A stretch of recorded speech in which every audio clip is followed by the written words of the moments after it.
Good day, my friends, and welcome back to 500 Threat with Randy Random. My name is Achtung, and this is the Reloaded series after the first one died quite miserably and quickly. So I made a lot of adjustments to the configurations to the series, but the main thing is the same. We start with the storyteller Randy Random, and we pump up the threat scale to 500%.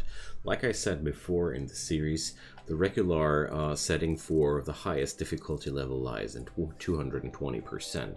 So this adjusts the size of threats like raids and infestations and the difficulty of quests. So that means in our world we're going to have huge infestations, huge raids, and insane quests. Apart from that, I just stick to the settings of the Strive to Survive difficulty level because I felt like we're already in enough trouble, but because some people were a little bit unhappy with it, I keep the friendly fire in. So we're going to get a deal here in between. And between that, every mod used in the series is found in the description of the video below. So the rest of this run is, we have this time 8 colonists compared to 3 to the last time. I upped the starting equipment by a lot of things. We're going to talk over that later. And we're starting with more technologies. I gave my colonists the basic energy technologies because with this threat rating, the game is way faster scaled, and I personally felt like it would be very, very boring if we would die that quickly again. So they have power and they have access to the gun turret technology. So that means I have the weapons to fight back, and we're going to have a lot of blood, gore, and slaughter. And I think that's exactly what I want to have for this one. So apart from that, I stick with the same rules like last time. Everything random. Starting position on the planet random, every single colonist random, storyteller random. So let's go, my friends. And if you like this kind of content, check out my channel. You'll find plenty of other videos like the series before and other strategy and base building games. Check it out. Maybe you find something there you like. If so, leave a subscription.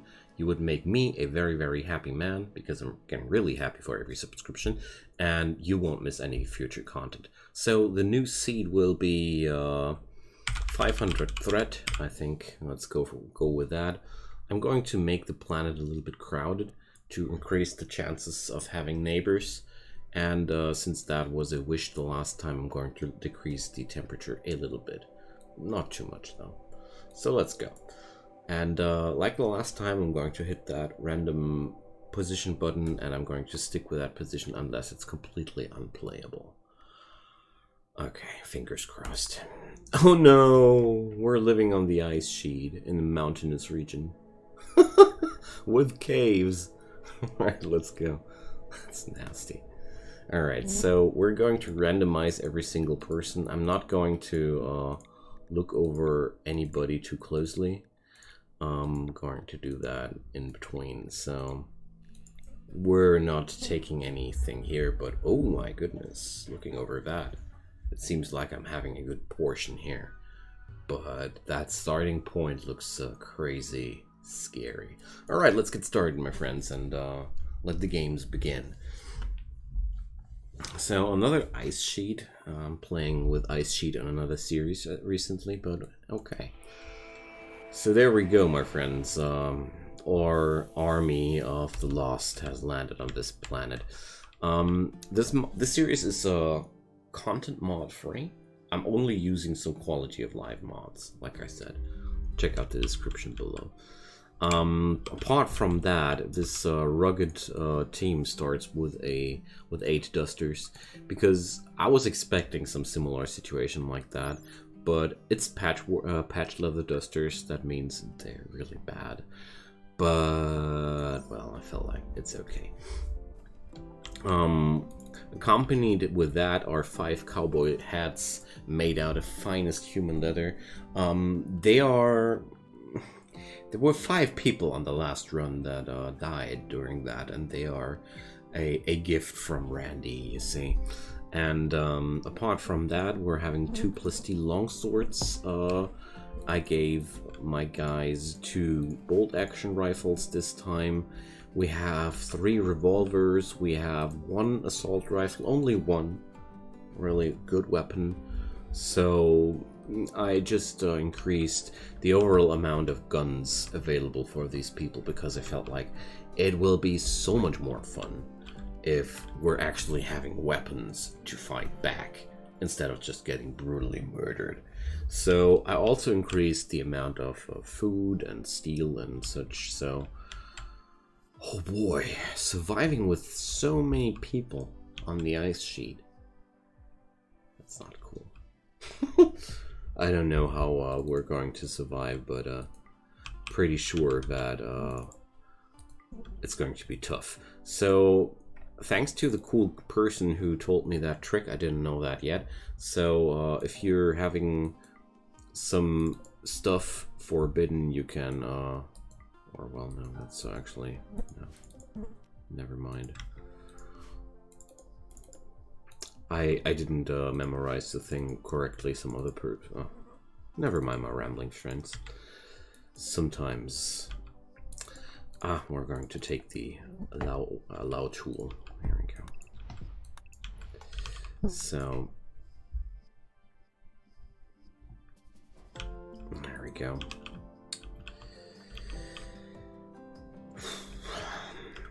Tough one. That's a really tough one because we're having insectoids inside and very, very cold temperatures outside. So I think I have to kill practically everything I can get here, build up power sources as quickly as possible, and set up sun lamps too, and hope that I can melt the ice here to grow things and research the hydroponics ASAP. Because that's, as far as I can see things, the best thing I can do. So let's check out my people. So Ocelot is a very good crafter, staggeringly ugly, too smart and abrasive. Oh boy, he's the super nerd, apocalypse survivor and inventor. Nice, good job, man. Nug, what a name, Nug. Well, Nug is a good talker. She's good with plants. Well, good luck with that up here. And she's artsy. Underground, iron-willed. That's good stats. That's actually good stats. But she's horrible with fighting. Ocelot is a pretty good shot. So for the time being, I'm going to equip Ocelot with this, and Nug will get one of those knives. And Jacob, story writer and VR designer, capable of dumb labor, quick sleeper, jogger, and kind. Wonderful. Another artsy person, good constructor too. So combat stats negligible, so he's going to get one of those melee weapons. All right, Odette Moss, medieval lord. Oh, gosh. Staggeringly ugly and psychically deaf. Awesome. Alright, so I'm going to give Moss another one of those swords. Ladislav, not able to fight at all. Asexual and nimble. A blacksmith, though. Almost, well, I like that guy. Cooking and crafting, very handy things. King Moss. Didn't I? Odette Moss. Are you related? Brother. Ladislav is her brother. King is her husband. Alright, so we're having a little bit of a family thing happening here. Alright, King, also abysmal in the fighting stats. Oh boy, this is going to be a tough one. Having almost no good shots here. So, oof. Possibly gonna strip one of those longswords off of the other people. Right, there goes Saz. Alright, Saz is definitely getting the longsword Moss wants to grab. Or no. She's going to get the longsword Jacob wanted to grab. There we go. That's going to be better. So Jacob gets one of those bolt action rifles. And there goes Julia, fast walker, wimp, miner. Nice. All right, I'm actually Let's check out the health conditions. Randy dealt me a pretty good hand here, gotta say. I'm actually positively surprised here, and I honestly didn't expect that after the starting tile I had to witness there. Alright, so it's a really slow start here because on such cold biomes, every step matters. These guys will start freezing from the scratch, so we're going to force wear those dusters. No, I'm so stupid. I've just overridden all my weapon choices there. Just realized it a moment too late, but at least they're now walking all unis in one go towards their new patch leather clothes. So that's your 500 threat garment, friends. So let's check out the temperature. Okay, so they're 10 degrees below the tolerable stuff. All right, could be worse. Okay, so who's my best shot? Ozelot. All right, so you're going to get that one. So Nug already noticed that she's really bad with everything. So Moss gets one of those swords. Ladislav doesn't get anything. King gets one of those rifles. All right, sorry, I have to redo all that here, but okay. So now we should be having one weapon left because Vladislav is not carrying any weapons. Okay, good. So recreation variety, sure. In a minute. We're going to live in one giant cave, I think. Compacted plasteel. By the gods. What a rare resource. So if I get rid of these beasts here, I have a rich and plentiful vein of steel. So I'd say we're going to build a big wall here, a really big wall. So it's going to be a steel wall, and I hate the investment already. That's 265 of my precious units of steel. Oh, well, maybe I'm not going to invest it all at once. Nah.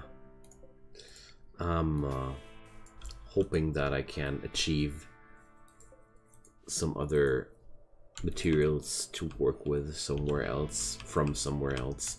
Okay, so this is going to be the starting point. Steel doors, because wood is very, very valuable up here. So, having that. We're going to build beds out of the wood that I have. Or how much wood do I have? 800 units.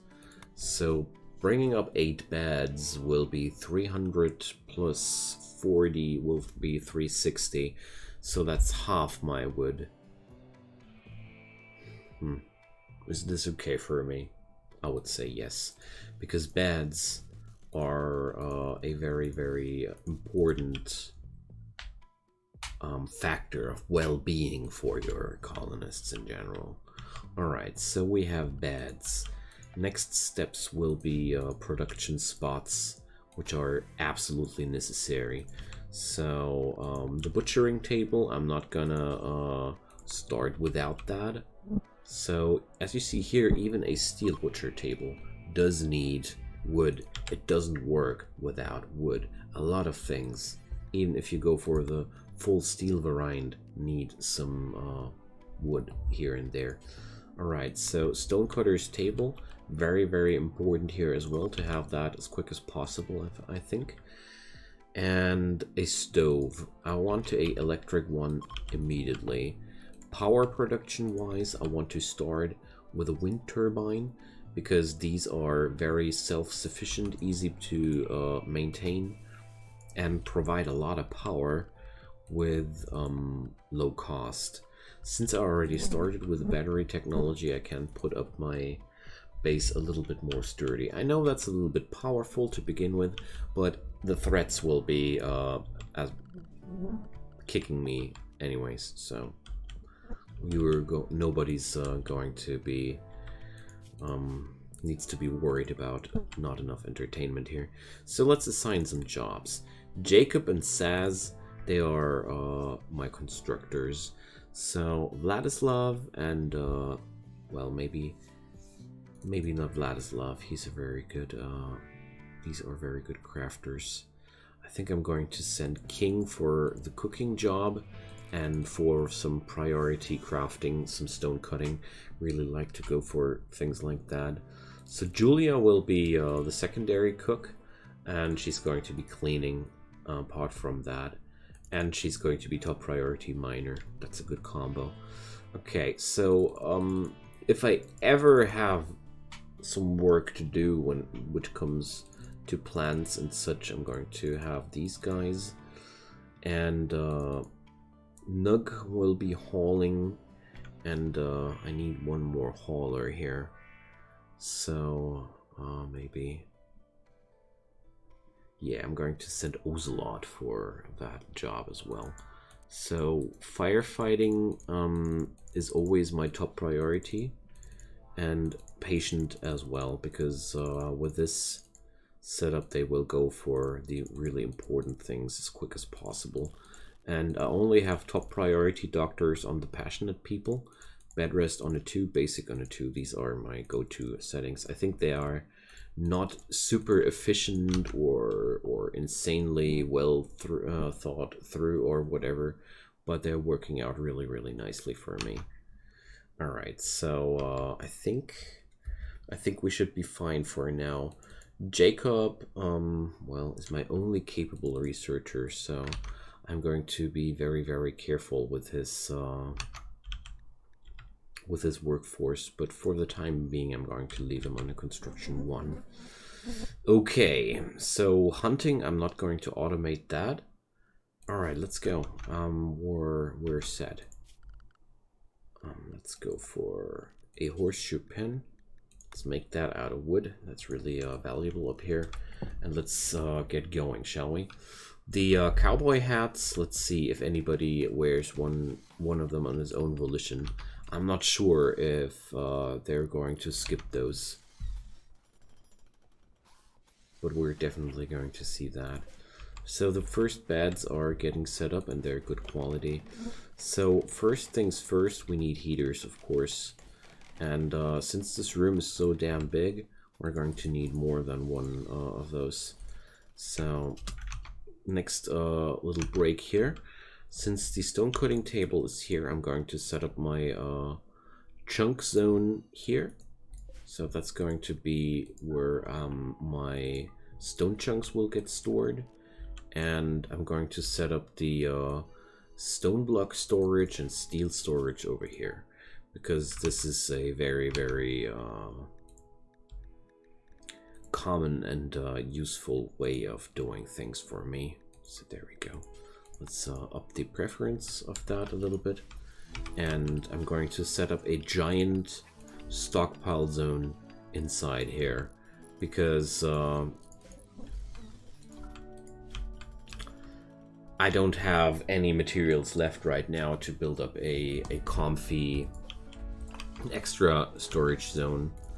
So setting up some more doors here and there, and as I see here, my steel is already running low, so I have to destroy those insects inside there to get my steel. So let's do that right away before anything bad really can happen. We're going to fetch everybody but Vladislav, and we have to do that because we need tables. For the tables! Ever heard of the table wars? These are the table wars. Alright. So this is pretty spooky because there's other insectoids here. So I'm going to assign everybody to an attack who can. And I'm going to assign doctor care, but no medicine for the time being. Okay. So let's set up some shooters. I want those rifles right there, and I want Ozelot here too. So we're getting now some trouble in. I'm going to put up Moss and Saz, and hopefully we're going to be able to block these beasts a little bit. But I need that I need that stuff. And I need to save these, keep these caves safe to have the steel available. Alright, so the hive is now free, and I'm going to get Zaz away and undraft everybody except for Ocelot. So doctors are available. We're going to... Whoa! Okay, I didn't watch the minimap correctly. Oh boy, we're in trouble here. We're in trouble here. Oh boy, boy, boy. But we're going to manage that. Well, I'm having a lot of people here, so... There we go. We're going to send Moss in front too. It's a little bit bloody to begin like that, but the good thing about it, these caves are safe and I have plenty of steel available afterwards. Let's just hope Sass survives that one. Let's check it out. 5 hours, that's really rough. Okay, so let's rescue him, and I'm going to let the heat cool down here a bit. And, well... Okay, so Ocelot can now get over there and shoot down the hives. These guys came from all the way from back there. Wow. So... I'm not trusting these folks either. I'm pretty sure they're just waiting for me to make a wrong step. So, Julia got blocked out by the wall building. That sometimes happens when you build walls too quickly. But because the saving of Ocelot, of Zaz, is so such a important business. Alright, so Moss and Zaz are lying in their beds. Moss is my stronger doctor. How dead is she? Oh my god. So I'm going to allow Moss to self-tend. And my other doctor was King, right? So King is going to treat Zaz with my precious medicine as well. Okay. So let's get back to Ocelot and hope everybody will live. Let's check in. So... Alright, 20 hours on Moss now. Check on that too. I mean, the spiders give me a very, very early source of insect jelly here, which is pretty powerful meat. And that stuff here, well, insect meat is not the most pleasant of meats, but, well, so here goes the allow tool, boom. And we're going to harvest all that. Gotta be banging down that hive back there too. But let's just wait. Let's just manage for a second here. All right, so the roofing is getting done. Pretty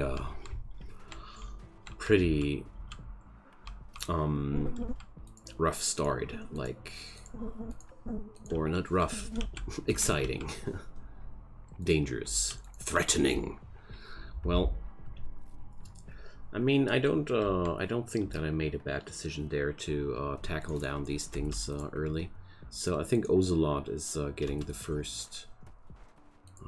Who's getting the first hats? That's the question. We're going to see. I hope the first building stuffs I came up with are getting done today. Sorry for my wording, it's very, very warm still over here. Fries my brains. And let's construct that wind turbine. Please, friends. Let there be power. Alright. So, power conduits? No, don't botch it. There we go. See? We have now a little abode. Unroofed? Could you be kidding me? So, can we please bring up some roof over there? No?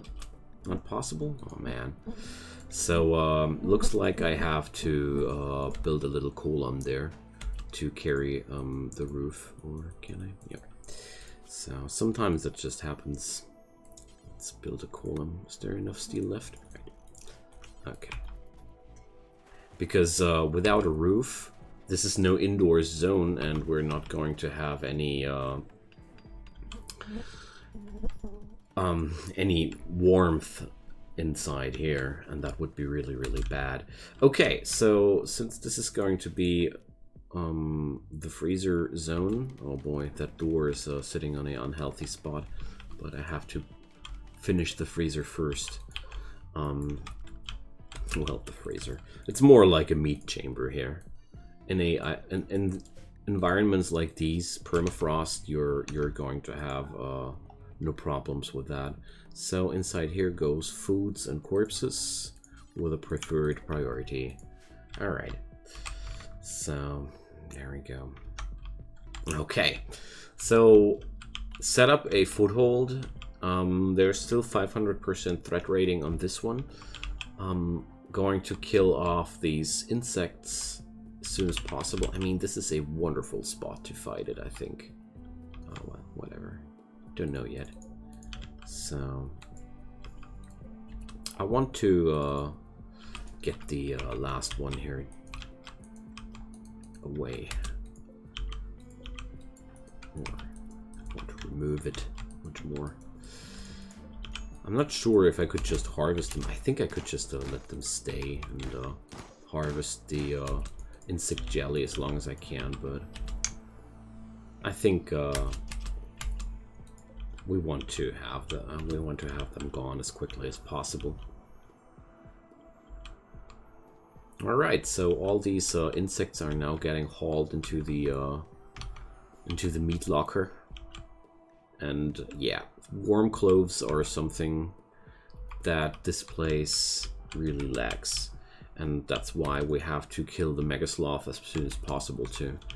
But first, I need to mine out some more steel to get the last few workstations done, because I'm still lacking a few very, very important things like the butcher table, and I want to reinstall it, of course, once it's done, because that placement is quite silly. All right, and once that's done, we're nearing the end of this first episode of this mini series, because with all that preparations nailed down, I'm quite okay with taking a short break. This is a quite thorough planning on this base, because well, right now it might look quite easy, but if I didn't plan it through correctly, we would have been way less well off here than compared to the state we are in right now. There's more steel here. It's a nice start. I really like the cave system in the backside here. Plenty of steel at the end of these veins. It's lovely. It's really looking nice. Maybe I'm building up some traps in here to lure the threats Randy sends after me. All right, friends, so I'm going to wrap it up here, because I feel like this was already a very nice episode. Thanks so much for watching. Hey, there go the outro dromedaries. Food for us. And yeah, I hope you enjoy this format. I hope we're going to live a little bit longer with more fun this time, because I felt like the first part of the series was just a warm-up. I think this time I've managed to bring in a setup which will bring us a few more episodes of real fun, because the threat rating scaled with what I have here alongside with some other factors, but boy, we're going to get assaulted quite heavily very soon. So check out the next episode, and if you haven't done, subscribe. That would be very, very neat of you and would make me a very, very happy man. Apart from that, have a wonderful day and enjoy your time, and until then, goodbye.